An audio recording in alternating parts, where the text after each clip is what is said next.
Redemption is the best way to describe Cyberpunk 2077 at this current moment in time.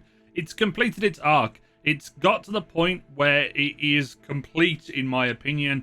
I played roughly 20 hours of the game at launch, with a little bit here and there, checking out some of the new updates that they had leading up to where we are right now with the 2.0 launch. And 2.0 is incredible. I can't stop thinking about all of the changes and how they have made this game into the vision that they had originally.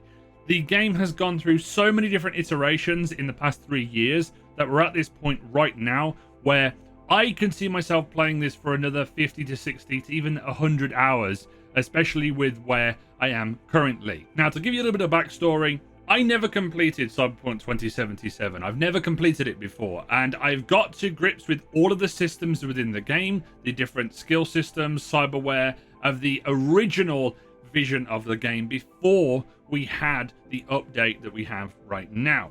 I played a decent chunk when it was buggy and there was issues with it visually, and the game, something felt off at the time, even on PC.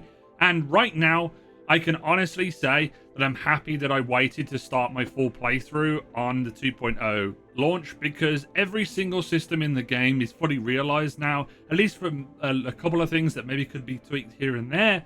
But I'm so excited and I'm so happy to talk about it on videos. This is why I'm kind of making an impromptu video right now, and I haven't even played Phantom Liberty yet. It might be easy to say, oh, well, Jimbo, why are you having an opinion when you've never completed the game? I engage with enough of the systems in the game to understand what this update is, and I just want to talk about it. Let's just talk about the update itself, because the skill system is amazing now. I'm leveling up super quick compared to what I did in the main game. I'm just doing regular quests now. It doesn't feel as grindy, and I'm getting attribute points, perk points to put them into a situation. I'm not looking at menus going, well, I need this and I also need this, but this is for the crafting element of the game and this is for the tech element of the game. All of that's been stripped back. If you want to play with knives and katanas and be really cool, then you can go down that tree and put attribute points in there. The intelligence tree is to do with hacking and cyberware related things. There is the technical ability, which also has something to do with cyberware. Then there's the body element and the reflexes, which are kind of in tandem with one another. And it's so good that this system has come into place, because there's a couple of big nodes and then the little passives that you can pick up as you play. Awesome. It took me a little bit to get used to the new cyberware system as well, because I didn't really engage too much with it before, but now it makes sense.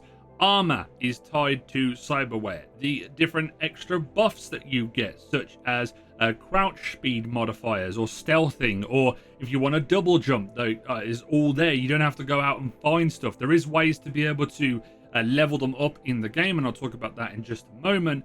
But that is a great system because it plays into that risk reward of having loads of cyberware. You have a limit of what you can put on until you level up a little bit more. And then there's also, you can add stuff with technical ability as well to get new things as well.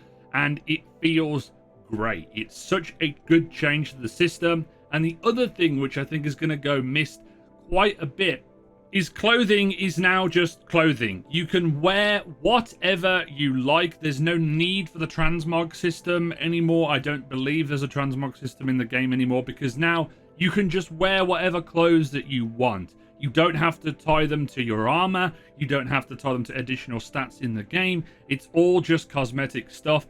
And it is so good to just go around and look super badass without having to wear some jank ass clothes to look get these extra stat points. It's so good, and I can't understate it enough how much that it plays into the immersion of the game and enjoyment of my time playing.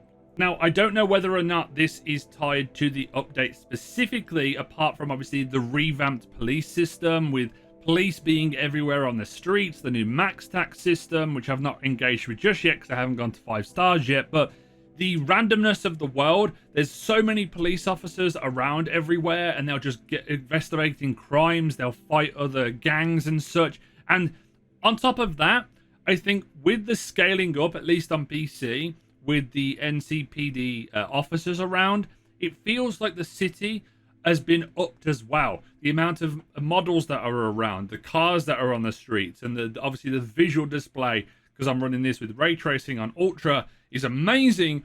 But having all of these extra bulk of people and NPCs around the world and different conversations and stuff happening, I get this sense of the city feeling alive. Now, while it was beautiful and greatly designed in the main game when it first came out, they've not done anything necessarily to change that. It feels lived in. There's lots of people around. There's lots of random events that will go on, which plays so much into that immersion factor and the RPG elements alongside it, because you are role-playing as a cyberpunk in the way that you want to play. And then another thing which can go understated as well is the changes to the loot system and the crafting.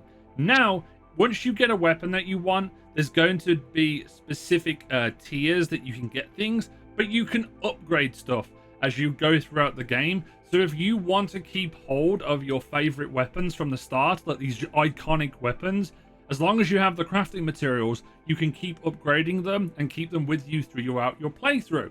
Also, the loot also scales with you as well. I've found some amazing loot at level 17, level 18 roughly, and I can't wait to see what I get when I get into the 50s and the 60s, and how this game plays towards the end when I fully realize the build. Currently, I'm running with a katana and the new unique knife, the Nahan, that I got from one of the missions, and it's amazing, and I can't wait to show it off in a little build when I hit level 20.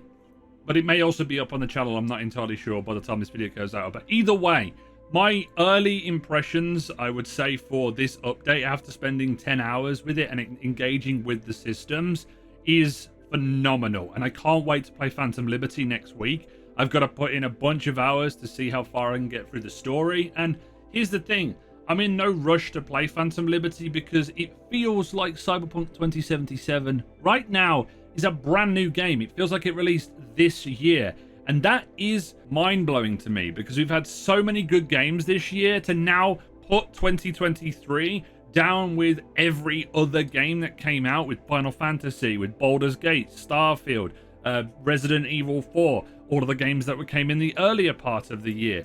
It's just great, and that can be a credit to CD Projekt Red. Redemption, as I said at the beginning, is the key word I use here. Everyone talks about like No Man's Sky, building it back up, and it feels like, you know, lots of games do this. They have poor launches, but they never fully realize what the game is, and CD Projekt Red have dedicated themselves to doing that. I would love to see them do potentially a new game plus. That would be super awesome if they were to like add one or two extra features with the game, because I don't think we're going to get any more DLC after Phantom Liberty, which is a real shame. I would love to see some more, but yeah, if we move on and the IP is still alive because so many people are still interested in it, then I am all for it. But let me know in the comment section what you think of your time with Cyberpunk with the 2.0 update, and if you're going to be jumping into Phantom Liberty. Are you a new player? Are you a returning player? And as always, like, comment, and subscribe to the channel. It really helps out if you leave a comment down to help with the algorithm. And this has been It's Jimbo, and I'll see you guys next time.